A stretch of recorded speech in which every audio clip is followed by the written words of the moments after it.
Hello বন্ধুরা, কেমন আছেন? আশা করি ভালো আছেন। তো স্বাগত জানাই আপনাদের চ্যানেলেতে। তো বন্ধুরা, আবার নিয়ে চলে আসলাম একটা নতুন ব্লগ। তো বন্ধুরা, পিছন দিকে দেখতে পাচ্ছ কত বড় সুন্দর জায়গাটা পুরা এরিয়াটা দেখাচ্ছি।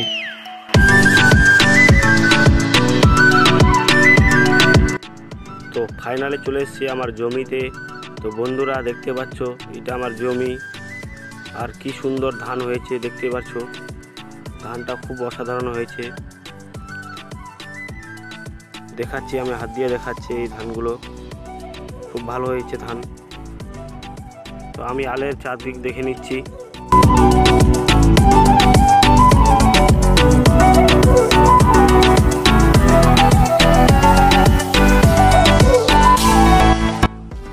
তো বন্ধুরা, ভিডিওটা এখানে শেষ করছি। তো যারা এখনো চ্যানেলটাকে সাবস্ক্রাইব করোনি, সাবস্ক্রাইব করে পাশে থাকা ঘন্টিটাকে অল করে দাও। আবার দেখা হবে আগের ভিডিওয়।